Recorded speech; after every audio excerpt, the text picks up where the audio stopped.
much for that. Of course, none of it's true. We made it all up. Before I start, I'm actually going to take a photograph of you all, if you don't mind, for my Instagram account. I might have to do it twice, so I'm not very good at taking photographs.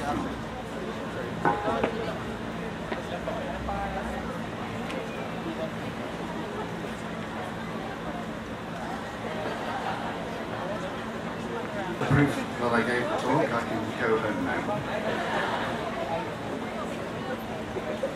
Okay. So,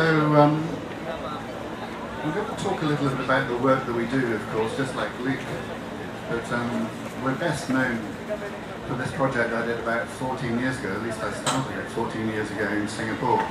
But I'm not going to dwell too much on a lot of the built projects. I'm more interested to talk to you today about what we loosely call research projects. So we've done that.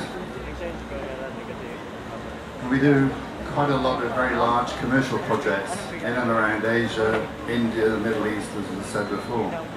And we've done some very interesting projects and worked for some very good clients who invest quite a lot in good quality architecture, which is quite unusual in Asia, to find good clients that you can work with positively towards a good end result.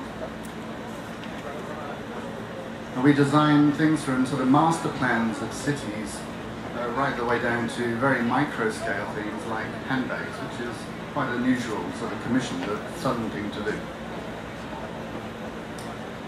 I want to start talking about something that influenced me many, many years ago when I was a student, when I first started to work. The first job I had in 1984 was working for a London practice called Richard Rogers and Partners.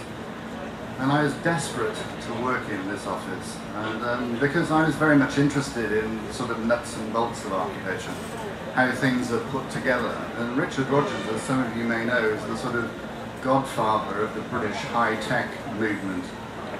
So I put in my CV, went for the interview, and fortunately I got a job. But as with any experience you have in life, it sort of builds this lexicon inside your head, an alphabet of things that you sort of understand and learn from. And what I found very surprising about working in Roger's office was he wasn't just interested in the articulation of the architecture, the way that staircases work and the nuts and bolts and the steel connections work, but also there's a profound interest in urbanism. So that was a major eye-opener for me, how buildings contribute to the city and how they interact with the city and how they can engage across a threshold. And there was a drawing that we used and talked about quite a lot, which I'm sure a lot of you architecture students will know this drawing. It's Giambattista Noli's plan of Rome. And what is very interesting, I think, about this drawing, and really perhaps the only interesting thing about it, it sort of blurs the boundaries of public and private space. All the private space inside the great classical buildings of Rome are coloured here as public space. So there's an engagement and a cross-boundary interface between what's public and private.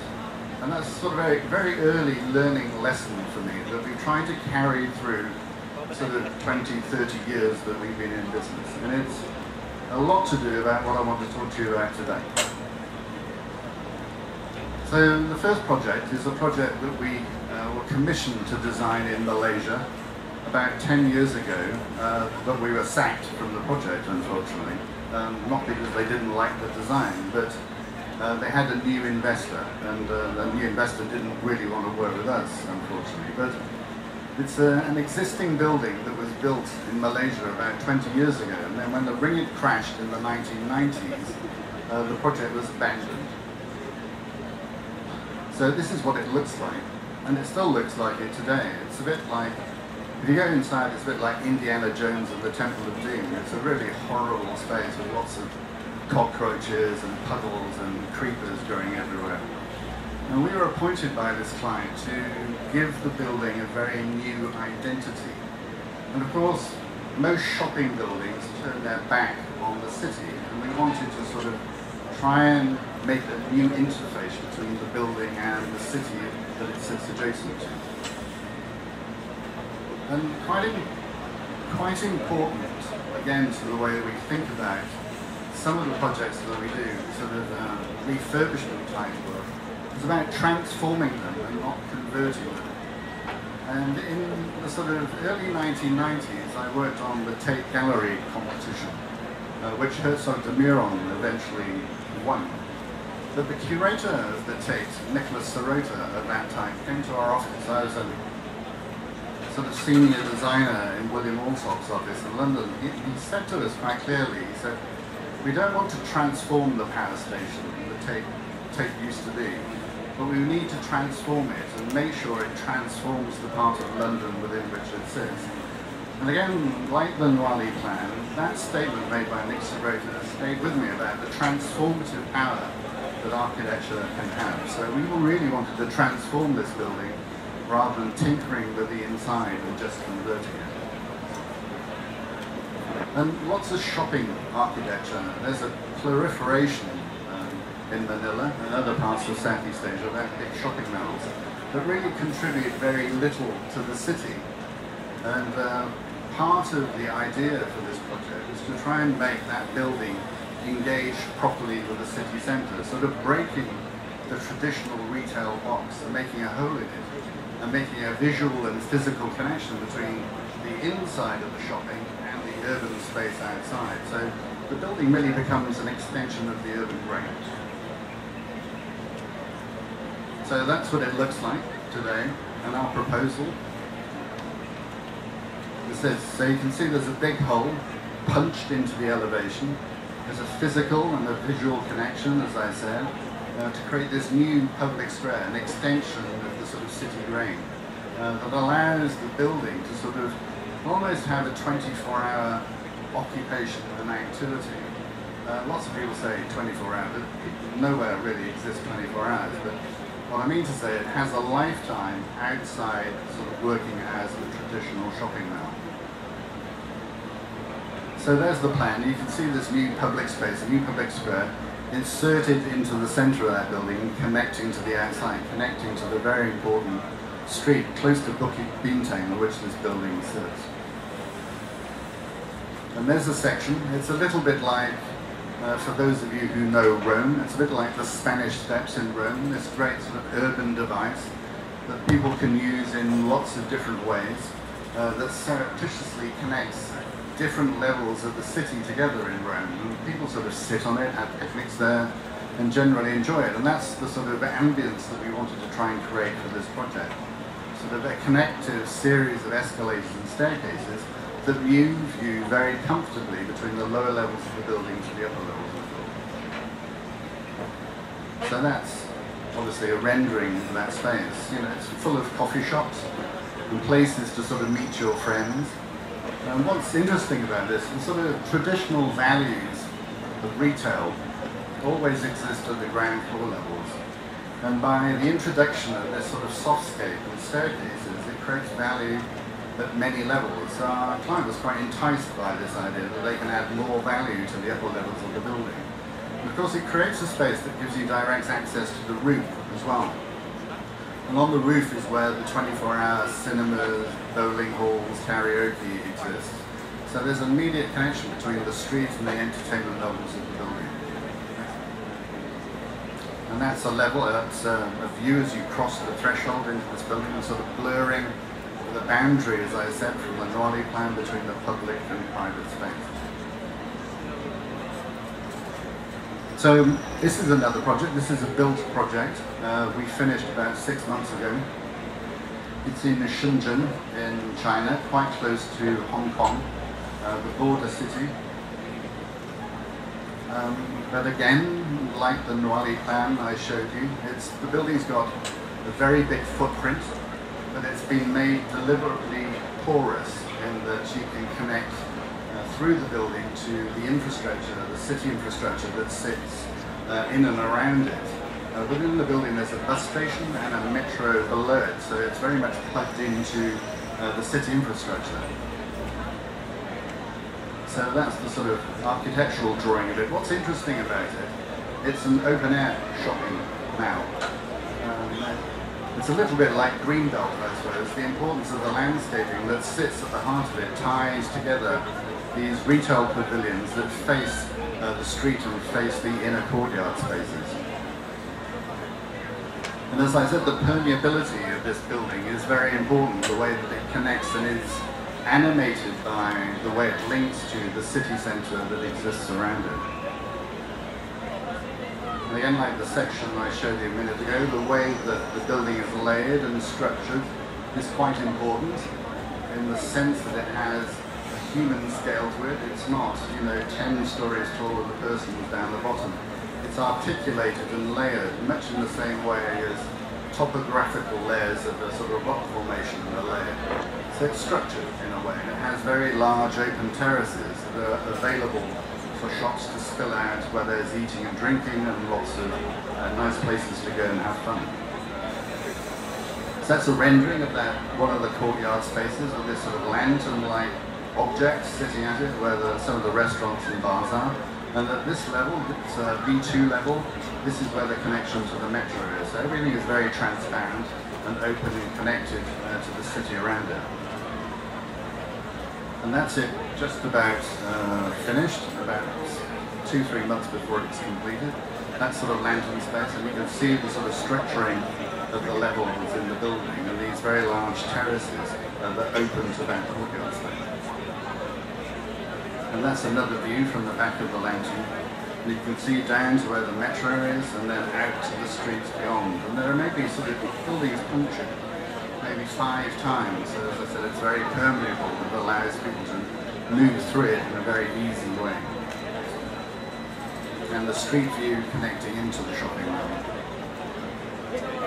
And lucky enough, we managed to design the interiors and the landscape architecture for this. So there's a common language with the architecture. It's what the Germans call sort of leitmotif is carried through the building. And then the street view as well. This is a very small project, and it's about engagement with the city in a very different way. It's a social project in the Prachutis district of Bangkok.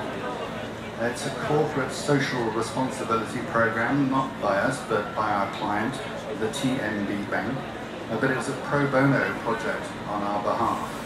And it's the way that the building was produced, which I think was the most heartwarming aspect of it, which I'll explain now.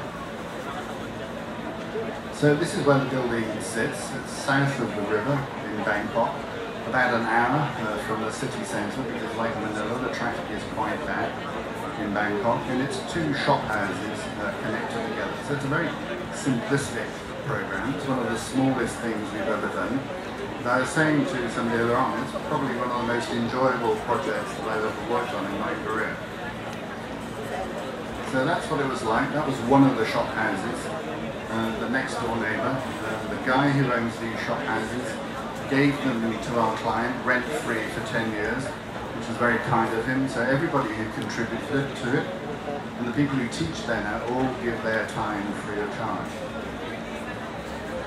So when we were offered the opportunity to design this project, we said, well, what we'd really like to do to make the process more engaging, more meaningful, and better connected to society, to the people who are going to use it, was that we held a series of workshops with the children and with the teachers who are going to actually occupy the building, which is quite an interesting thing to do. If you're not arrogant, like most architects are terribly arrogant people, if you're not too arrogant and you're willing to listen to what other people have to say, the whole process can become much more enjoyable, much more engaging, and much more rewarding. The sort of finished building is then you have a shared ownership between the people who use it and you as the designer. So they quite like this idea. So over a month we had 2 workshops with the children. Basically our design really reflected their ideas. So this is the workshop with the kids from a variety of ages. They're from underprivileged backgrounds. They live in sort of pretty much slum conditions. And the workshops were held at the first project that they built in Bangkok about 8 years ago. So quite a nice environment. So out of that workshop, You know, children, unlike adults, have no fear of using colour, no fear of sort of expressing themselves. And it was great. We made them stand on stage on this and tell the story of their ideas to their colleagues and to us and to their teachers. And of course they're a little bit reticent to do that, sort of fear of public speaking. But they came out with some quite beautiful ideas that we tried to capture faithfully into the architecture about the extraordinary colours that they wanted to bring to it. And they wanted to sort of put a landmark, sort of saying to the people who lived around there, you know, hi, we're here, you know, we own this community. They wanted a statement of this new building in the sort of street face of the building, which we'll see in a moment. So this is the finished project, sitting in the street, the two shop houses connected together, the bright colours inside, and then the screen that that young woman drew with the big name of the project sitting on the outside. And I think, as Luke was saying, quite interestingly in his talk, I think this is quite particular to Bangkok. The Thai people have a great ability to craft projects where perhaps you would never be able to build some of the projects that we've done in Bangkok and Luke's done in Bangkok. Let's say in China, they would never allow you to build that level of handcrafted, artisanal type works. But we managed to build this screen very cheaply out of recycled steel and create this sort of address that that young woman wanted for the project. And the screen became quite emblematic for the project and was printed on t-shirts. This is our client, Jolly Chap, over there.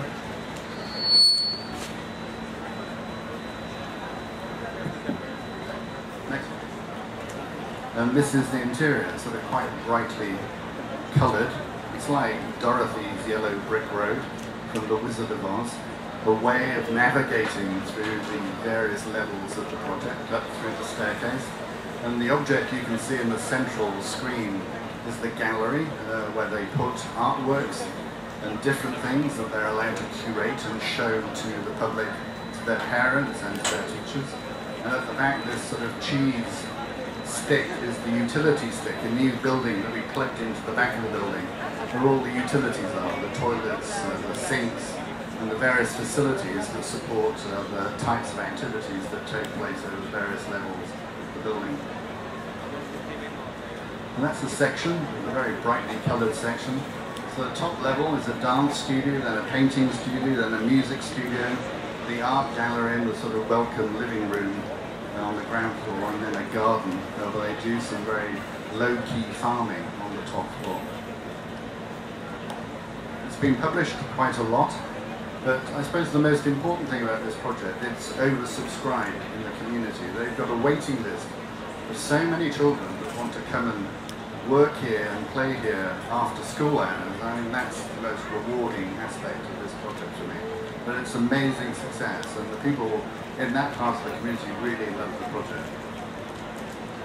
Okay, thanks. And the plans, you can see everybody has to draw a plan, but we tried to keep them sort of quite cartoon-like in the way that we presented them to the children, to make them a little bit more playful and engaging. And the interior spaces, the sort of teacher's area was hidden away behind a sort of a secret door. And that's the sort of study room where they teach language and some music. And they're the building in action. Now, go back, sorry. Now, that's one of my most favourite images of all the images that sort of architects take of their projects. And it's very disarming, this image, that, you know, young underprivileged woman learning and having a great time in something you design. I mean, it's one of the great treats of doing our job, I think. So as mentioned in that very nice introduction, the Solar Orchid project is a sort of loosely defined research project on our behalf. It's not a paid-for project. When I was a young architect, as I said before, I started to work at Richard Rogers' London office. And then I went to work for something called Will Allsop, that some of you may know, but both those offices sort of taught me a very simple thing, that you don't need a client to have a good idea. You should never be afraid to sort of start to draw and start to think about new things if it comes to you, it doesn't matter whether it's at night time or whether you're on holiday, but it's important to capture that idea and do something with it. So every year in my office, we set aside a certain amount of our profits to do things that we want to do with our clients. And the Solar Orchid is one of those projects, and it came out of an investigation into the research that I was doing for Clark Key when I designed it, 14 years ago. And it's about the Singapore River, and it's about the food culture in Singapore. It's a little bit like the food culture in Manila. They're very proud of their food heritage in Singapore because it's this great melting pot of different cuisines, as is the food in the Philippines. But let's start with the river. The river during the period of occupation by the British imperialists was a great hive of activity in the city. It was a great sense of the lifeblood that supported the city and its business activities. But all the boats that parked offshore were fed by these gunboats who took all the goods into the city and then discharged them into these warehouses, the sort of shop houses that sit along the riverfront. So there's this great sense of activity, this great sort of frenetic pace that was going on. This great talking shop, vibrant urbanism at its best, people meeting here, doing business here. But unfortunately, as Singapore became very commercially successful, they decided to clean the river up. And of course, all that vibrant activity, rightly or wrongly, was lost. So that's what it used to be like, this sort of frenetic hive of activity. Lots of business activity, and that's what it's like today. Sort of Singapore sort of turned its back on the river, and it's just the odd tourist boat that sort of pootles up and down with people gawping at the old and new architecture. So we wanted to do something about that. So that's item one. The other thing, as I said, is about the sort of food culture in the city. But if you live in Singapore, like I do quite a lot of time, we spend a lot of time at food courts, where you find Malay food, Indonesian food, Indian food, Chinese food. There's this great melting pot. And my office used to be across the road from this building, Maxwell. That's why I'm so fat, actually. I spent far too much time eating fantastically oily food in Maxwell Food Market. And so they've got a name for it. It's so important, it's called Makan culture. But the problem with Makan culture is that it's a very difficult business, very long hours, and the younger generation are not taking up the activity of their fathers or their mothers or their grandfathers. So it's disappearing as a trade, unfortunately. Although it's very popular, the younger generation, like the younger generation here, they want to go to fast food restaurants, they want to go to KFC, they want to go to Burger King or Starbucks. So that traditional cooking, the traditional queens, the Makan culture, is disappearing a little bit, which I think is quite sad. And to show you how important Singaporeans treat their food, all their bloody buildings look like food, so they say. You got the Durian and the Marina, you've got this building that looks like this pomelo. And then Thomas Heatherwick, who I studied with at the RCA in London, that sort of designed things that look like dim sum baskets, very beautiful building. And then, the gardens by the bay looking like sea urchins. So the Makan culture, the guys that work there, the guys that we got very friendly with at our office, because we were there every day spending a lot of money. These guys, they're the last of their generation that will do this sort of trade. So we wanted to combine the activities of the river with this sort of sense of Makan culture and put them perhaps on a new platform.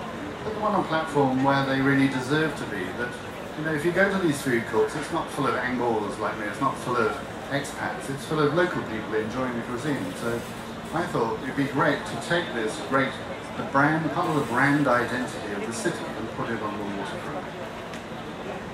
So that's what we did. We designed sort of a floating hawker centre and called it the Solar Orchid. And this was in the build-up to the 50th birthday of Singapore when it became a republic. So we thought it'd be a great thing for the 50th birthday of Singapore to sort of identify part of its cultural history and heritage, using the food and putting it on the river, but putting it on the river in a very sustainable way.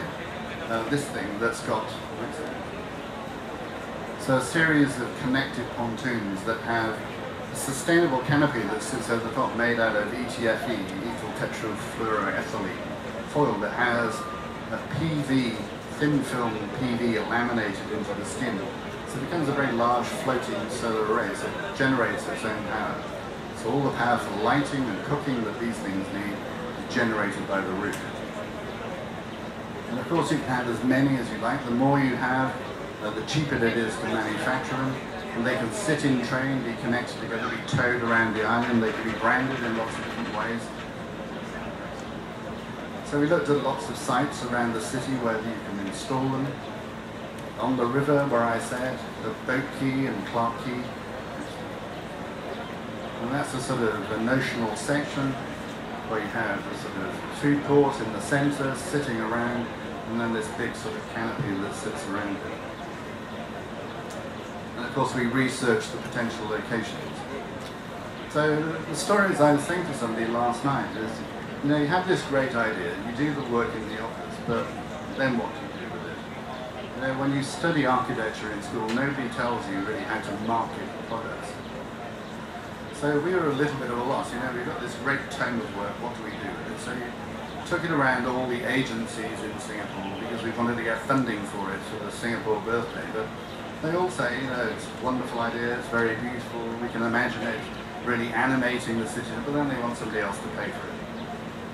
You know, so it requires private funding to actually develop it. So we've sort of given up trying to do this in Singapore, but we've now been commissioned to do it in Sydney. Quite good. So the Sydney Fish Market will have these floating pontoons probably next year. So we looked at lots of locations like Gardens by the Bay, where of course lots of tourists go, so it helps animate the waterfront in a very interesting way. And of course when F1 is in Singapore, it can be used to help brand F1 and some of the restaurants that service F1 on the waterfront. And there it is, that great quay in the city.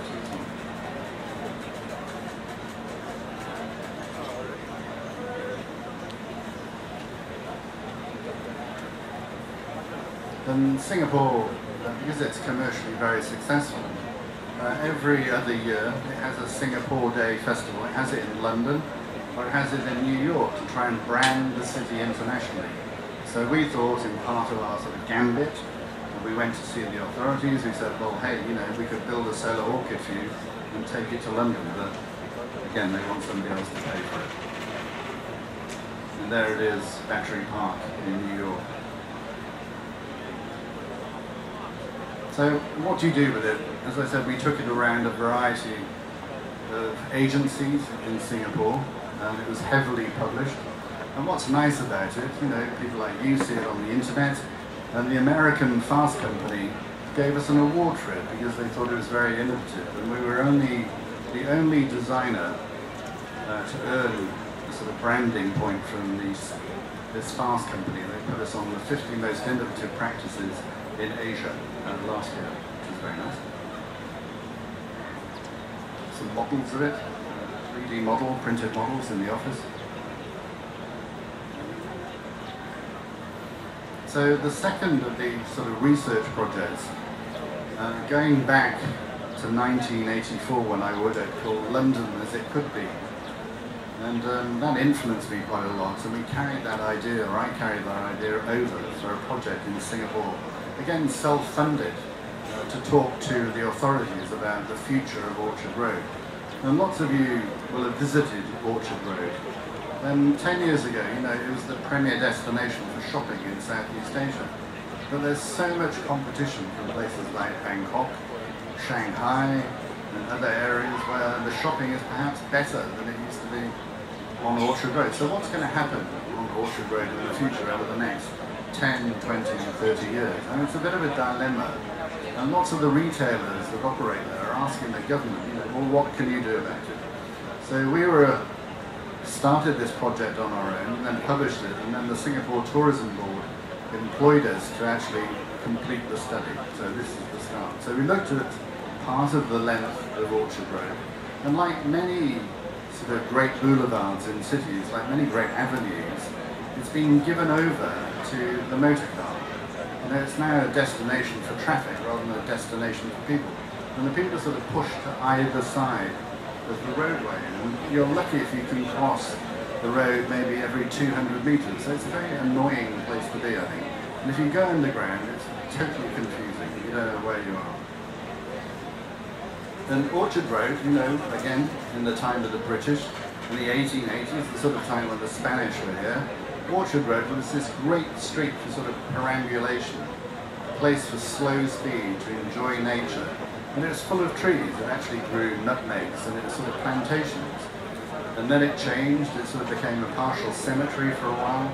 And then slowly, as I suppose Singapore suffered the sort of rapid urbanization that it went through, it became very congested. And Singapore Orchard Road is like those images on the right-hand side, but you've all experienced it. It's full of cars, it's very noisy, it's very dusty, and it's very dirty. So we decided we needed to transform it, again, not convert it, as I said earlier on, and give it a new idea, a new lexicon. So these are my sketches, the way we started the project. That's what it's like today. And then I thought, well, maybe it should be an orchard for people, so you take all the traffic away. It's a very simple gesture, and then maybe 6 times a year, Orchard Road, they close it to traffic, and it has a totally new dimension. And it's you sort of experience it in a very different way, and it becomes quite interesting. You know, it's full of people, and there are no cars, so we took that idea.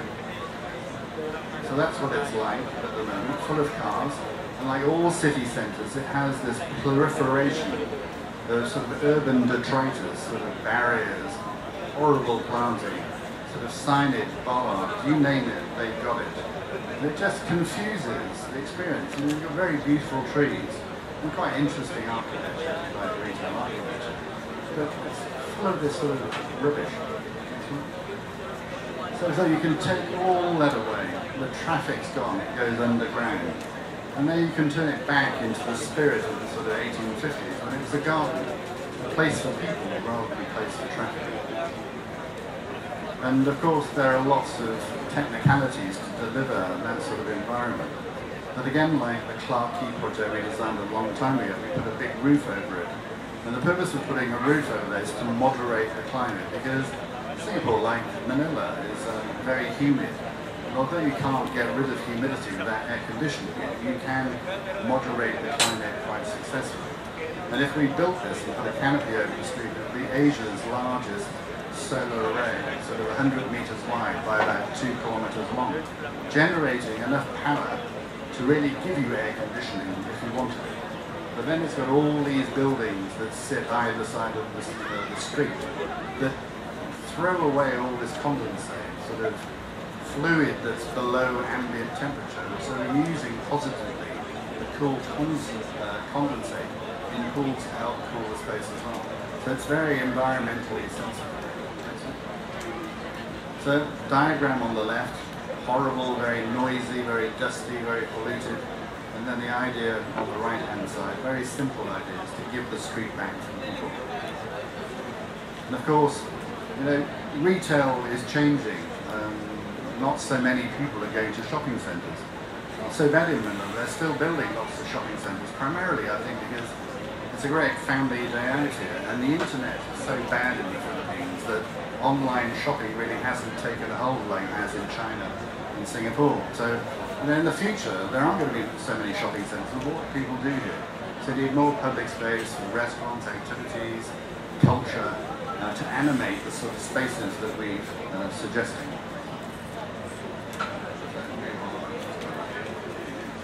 So again, that's what it's like at the moment. The great threshold for Orchard Road, where the noise Ion Orchard is.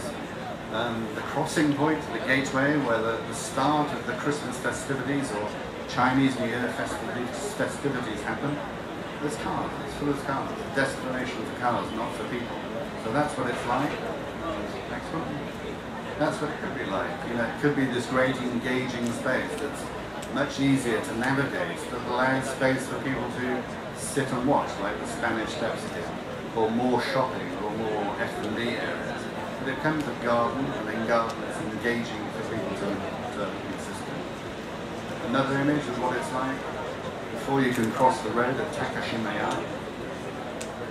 And again, that's what it could be like. Sort of multi-level retail, multi-level F&B, a pleasant place for people. And of course, as I said, there's a lot of environmental theory that goes on about the solar array, giving enough power to help cool the environment using the condensate, putting the cars below ground, because cars are terribly important at the moment. As driverless cars come online over the next 10 years, you don't need so much space. Cars will become smaller. And also on Orchard Road, there's a big flooding problem. So we've culverted and put a canal below ground to stop all the flooding problems. So it's a very sustainable environment. So lots of very simple messages. No cars, priority for pedestrians, bringing back a sort of semblance of the heritage of the city, making it a garden again for people, and making sort of commercial imperative work in an environment that's very sustainable. It's a very simple message. And the next project, again, is a little bit like that. It's a research project that we've done looking at two aspects of things that I think are important in Singapore and generally in Southeast Asia. It's called Home Farm.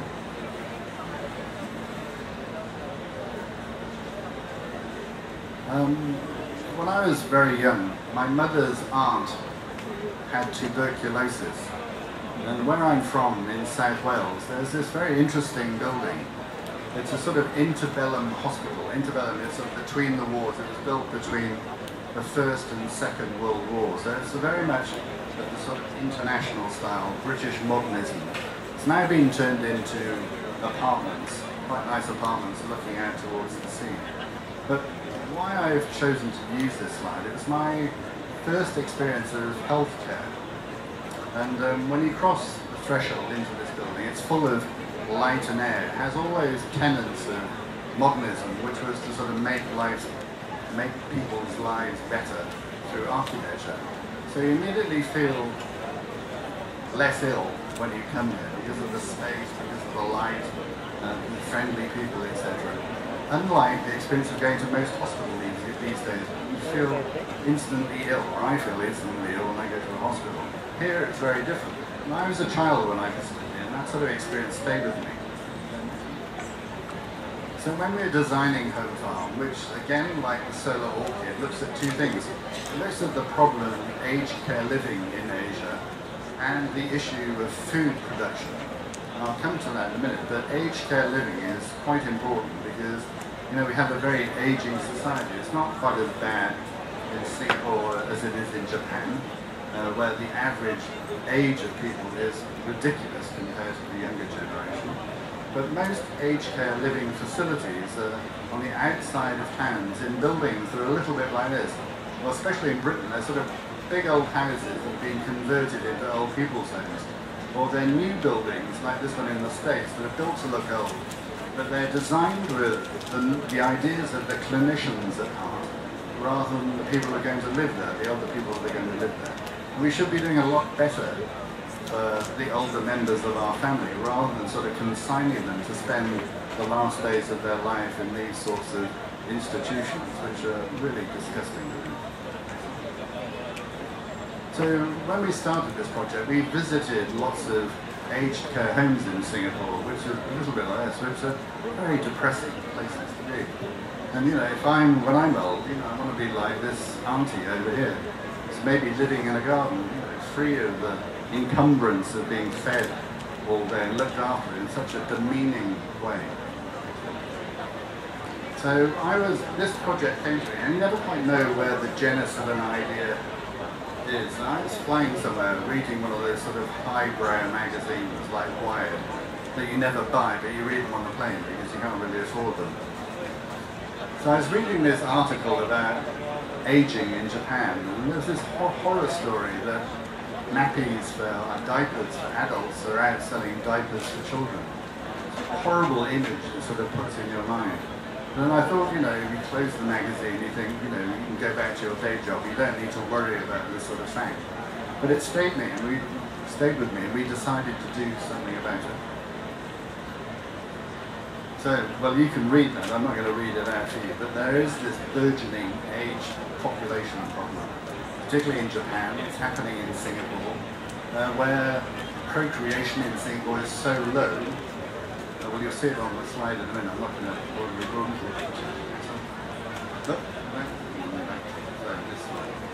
So the two issues here, one is urban farming.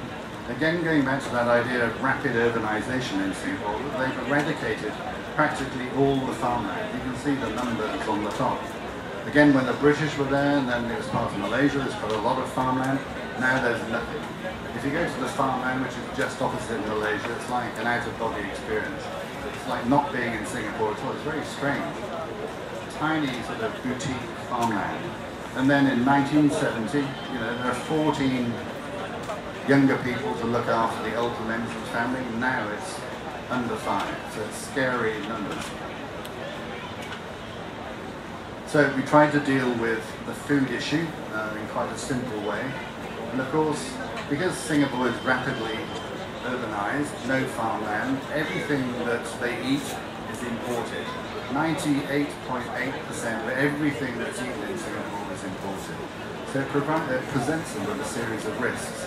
So we decided to make the idea of home farm is aged care living in a commercial garden.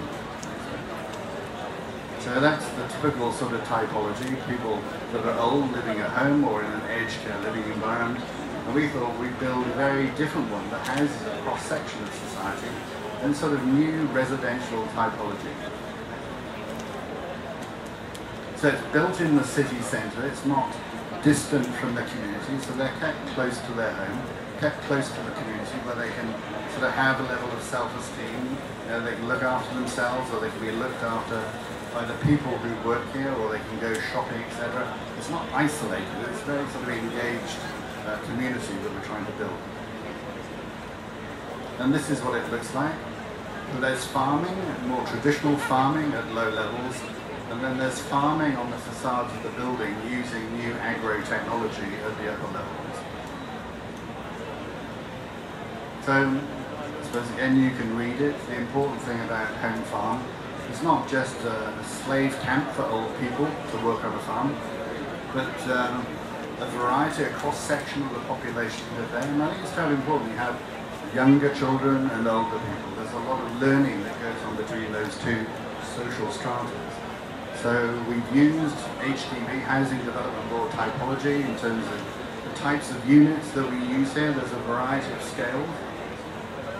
So they're from single bedroom studio apartments right the way to 3-generation apartments where the grandparents can live with their children and their children's children as well. So there's a very good cross-section of the population.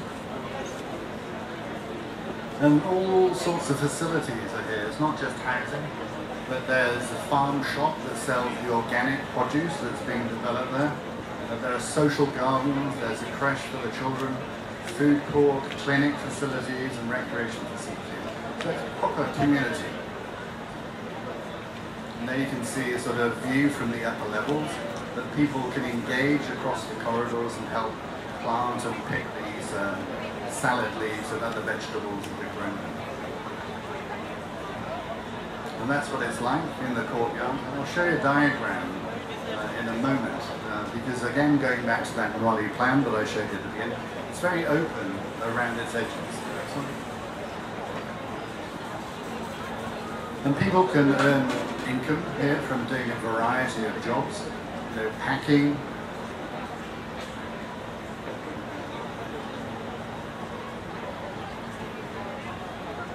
so they can earn income from activities, from planting, packing, selling, working in the shop, etc. So it really gives them an idea of self-esteem. They're not home alone and waiting for their children to visit them, or if their children are abroad, they have a community to support them. It's a very positive environment. And this is it in its location, near the hospital in Singapore. And an aerial view of it.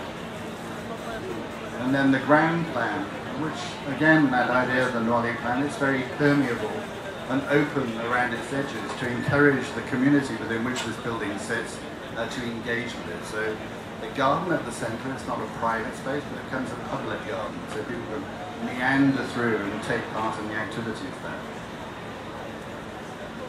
And again, we've looked at the sort of 360-degree life cycle for the way that home farm works.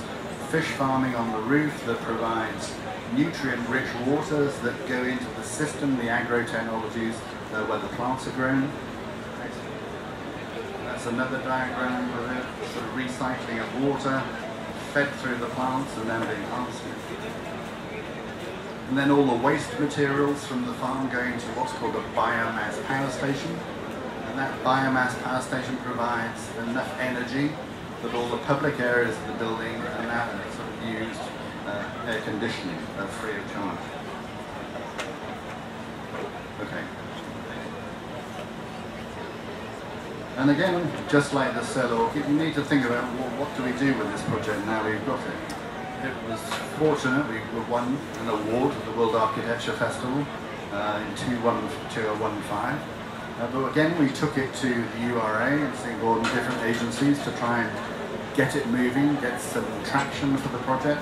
Unfortunately, a developer who's a healthcare developer in Malaysia has commissioned us to design this project in Malaysia, but not in Singapore yet.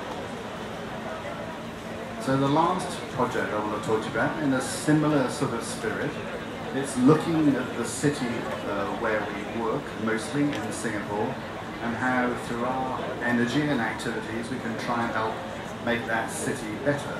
It's called Beach Hut, and again it's a sort of two prongs of activity, two threads of interest. And the idea came from, firstly, when I saw this pair of sneakers designed by Adidas. Some of you may have seen it, but it uses recycled ocean waste as the primary material for the construction of the shoes. And it's branded by an organisation, you can just see it in the middle of the shoe, called Pimbley. Pimbley are a sort of a think tank organisation, a pressure group, that talk to lots of different businesses about dumping plastics in the ocean.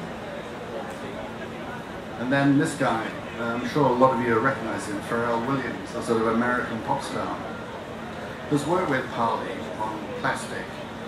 He owns partly this company called G-Star Raw, a clothing manufacturer, but what some of you probably won't know is that G-Star Raw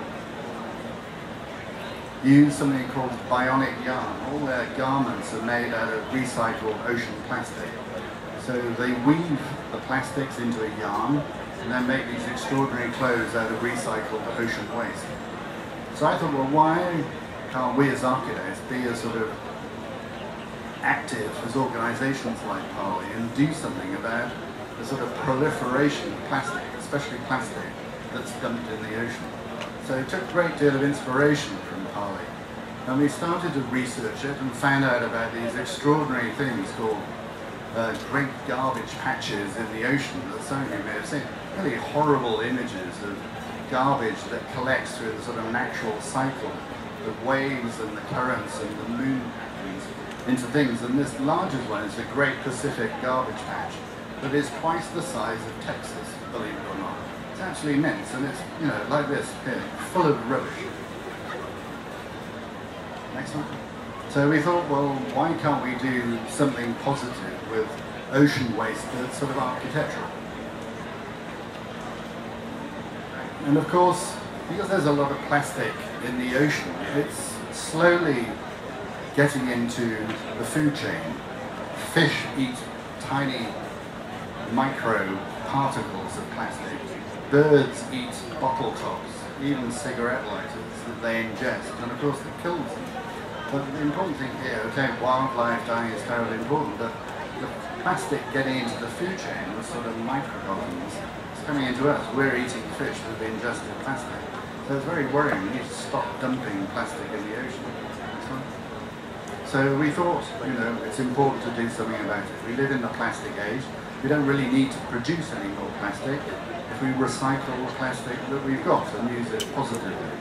But we're all so accustomed, you know, you look around, it's all the plastic bottles, all made out of this material called HDPE2, which is very easily recyclable. But a very small percentage of the plastic that we use is recycled positively. So we thought we can collect the material from the garbage patch or the plastic that washes up on the beaches in Singapore. Okay, go on. So first step is collecting it, and then washing it and shredding it, and then reforming that plastic into something that's more positive. And the thing that we've used, or the thing that we've used it for, is called the beach hut. And in Singapore, again, the sort of second thread of this story, East Coast Park in Singapore on the weekends is full of these tents, which are okay to a certain extent, because because of the urbanization of the city, kids live with their families and they have nowhere to escape to on the weekends. Or if they want to go away and have sort of sex with their boyfriends, they have to go to these tents and they hire space overnight, pitch their tent, and off they go. So we thought, but why don't we do something a little bit more positive and reuse the ocean waste and turning into something else? So, what's our idea for the beach of Singapore? So that's my starting sketch. The tradition of the beach hut, from the grass hut to the sort of Victorian hut of the late 1800s into the sort of spark beach hut that's being fabricated now. So this is it. The recycled plastic, the HDPE2 plastic, has been reformed into the tiles that form the enclosure of the beach hut, and then it sits on a recycled concrete stem and then it's micropiled into the beach. So people are elevated above the terrain and get fantastic views over the sea. There's a cutaway section of it, so you can see here, these big shingles are made out of recycled HDPE2 plastic. They're clad as well at the top with thin film PV, so they generate enough power for a punker fan to keep the space cool. The shingles are also articulated so they can open and close for more natural ventilation and to provide views out into the water as well. And of course, because it's recycled plastic, you can shred it and select it and sort it, so you get this fantastic sort of palette of different colours. Like the iMac when it was redesigned, showing all these sort of coloured variations of the beach hut. And then the idea transported onto East Coast Park rather than tents to animate the waterfront, to act as lanterns at night time, because the PV panels are creating enough power so that they can light buildings. And then a close-up view of those. And then what they look like during the daytime. So they're very different to the sort of traditional beach hut. You swipe your card, your credit card at the lower part of the stem, a ladder drops down and then pulls you up into the upper level platform. But it's a nice way, it's a great story really for Singapore, because Singapore is a maritime nation, it's an island, it relies on the trade from the ocean coming into the port. A little bit like the image that I showed you of Clarke Quay, that sort of activity that supports the city. So there's a great story about Singapore's relationship with the waterfront and how it's using positively sort of plastics that wash up on the beachfront and using it to, inform and articulate and enliven and offer sort of very picturesque possibilities for the seafront while telling this interesting story about positive recycling, something that's very important. Plastic recycling. And then again, last year we were fortunate enough to win another World Architecture Festival Award for the beach hut. I think that's the last slide. There you go.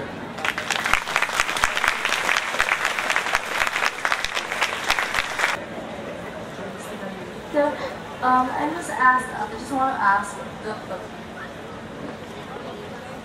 for the stick that you use with the beach hut, yeah. Beach hut, is it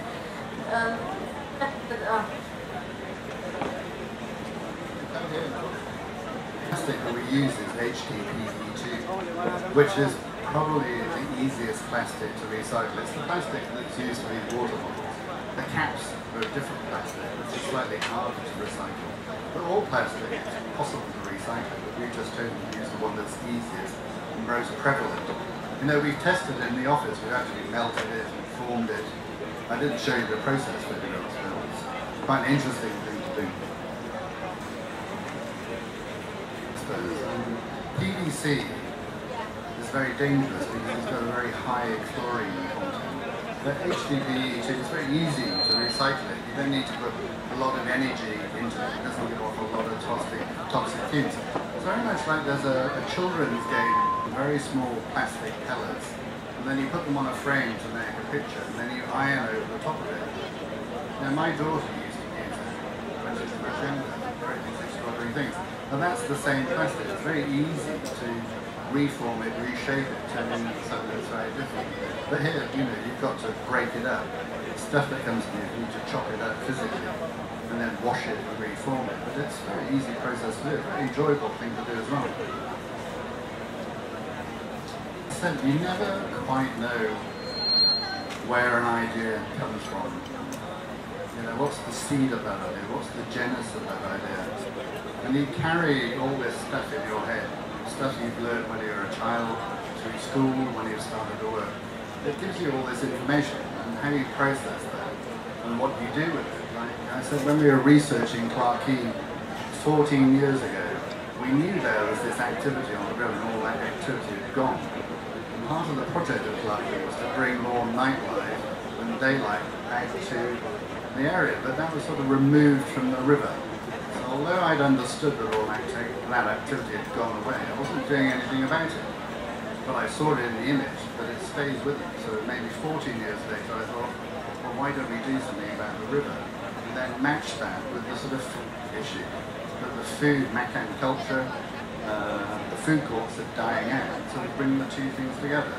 Now that idea doesn't happen overnight, sort of whirring away in your brain, and all of a sudden, oh, that's what we should do. But you need to keep thinking about these things and sort of doing it. And as I said, I was fortunate to work for two people who instilled in me the idea, if you've got an idea, you should put it on paper, you should do something with it. You don't need to wait until some bozo client comes to you and says, we want you to design a floating hawker centre. They probably never think of it, well they may think, but I don't know. But you have the idea, you have the power, you have to do something with it. And you have to have the energy to do it as well. And that's what makes, I suppose, our business quite exciting. There's a lot of freedom. And it's great not to have clients, actually. You can do what you like. Thank you. Yeah, okay. The ladder that comes down pulls you up. So as long as you can hold on to the ladder, you can go up. So you don't have to climb up, it pulls you up. I couldn't climb up the bloody ladder, I'm not fit enough. It's like a funicular, it's on a motor at the top that's powered by the PV, so it just pulls you up. It's very low gear. So you swipe A wave. Thank you, sir. You're welcome. It's a question to ask. You're a Star Wars fan? Yes, sir. The voice is with you. Okay. You saw Luke present some very beautiful projects about transforming existing buildings using sort of low-tech, totally extraordinary facades. But what I like to think is that there's more to it than just the facade. And he explained that sort of inside-outside space that's not air-conditioned, that's naturally ventilated. That's a great threshold condition that sort of helps transform what the building used to be. And I think we try and do the same sort of thing, maybe on slightly larger scale projects. But lots of clients don't want to do that. They're not going to work with people like me who ask them to go a step forward. When we started the Clarkey project, our client, Capital Land, one of Asia's best developers, they wanted to air condition the streets. But we persuaded them that you can moderate the climate. But they didn't really believe it. We had to do a lot of extra work. And working with our engineer, Arab, we did a lot of computational fluid dynamic modelling to prove to Capital Land, well, we actually reduced the temperature in the streets by about 5 degrees. It doesn't sound a lot, but only when the engineer comes with this sort of empirical data, they start to believe it. Oh, so we don't need air-conditioned streets. We can put this roof over that doesn't touch the shop houses, that has the same sort of effect to give it a new sort of iconography at the same time. So I think if you want to go that extra step, you need to do a lot of extra work to really prove test to your clients that it can work in a particular way. And then they sort of have confidence in you. But we've done it quite often now. We can call on the assistance of some very good support consultants who share our ambition, I suppose, and understand the way that we think about it. So it's not so hard. And also, fortunately, we get clients coming to us to ask us to do certain things.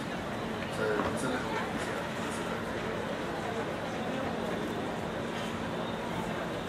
I am your father.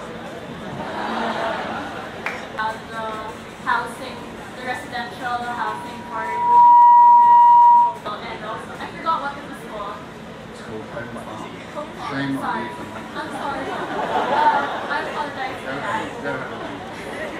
But I'd like to ask, is there a separate medical facility for the elderly? Because it's more of a mix of the elderly and their families. I mean, there are different old people who have different cases, like they have dementia, they have Alzheimer's, and other issues, medical issues. Is there a medical facility inside the home farm? Nice question to answer. I enjoy answering because there are clinical facilities each care. Because you mentioned dementia. Dementia because fortunately people are living a lot older, but healthcare facilities are a lot better than they were 20 years ago. The problem with people living older is dementia is becoming the major disease of our generation. But you can't do anything about dementia. The only thing that you can do to sort of ward it off a little bit is make sure that people are active, make sure they're stimulated, that their cognitive functions are kept as fluid and as active as possible. And hence the idea of activity at home time. You know, the old guys are not sitting like they do in Singapore at the moment on the sort of void decks of HDB buildings playing mahjong with their friends. Here they're out, they're active, they're talking to their neighbours, they're doing some work, maybe selling things.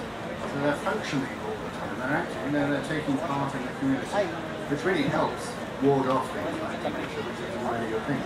But answering your question, yes, there are specialist clinical facilities on site that are paid for out of the proceeds of the farm. So the older generation who work there don't have to pay for their health care. Hi, good evening. My question is, most of your projects, you mentioned that the situation of those projects are similar to Manila. So for example, the food industry in the Philippines in relation to the orchid, the solar orchid in Singapore. Do you think these projects will be also successful if implemented here in Manila or somewhere here in the Philippines? I don't see it's fantastic. Last night I went on a boat trip. It was organised by the guys who are organising the festival, which is very nice. A great chat with a lot of sort of architects. But the problem was that the bay stinks. You know, you could not put the solar orchid in Manila Bay. It's just too smelly. So people need to clean up the water before we could put the orchid in the bay. But why not? You know, to activate the waterfront rather than these sort of casino projects, you know, the Ayalas, the Asianas of this world, sort of occupying the land and forgetting about the water. And they've got this great opportunity to expand their footprint. So something like the solar orchid or another idea could happen. We've been commissioned in Bangkok to do something as well on the waterfront, which could be quite interesting. So there's a variation of the solar orchid. But it's an idea that's transportable. It just came out of bringing the activation of the water together with the sort of food conservation. But it could happen. Is that it? So I'm going home. Okay, thank you very much.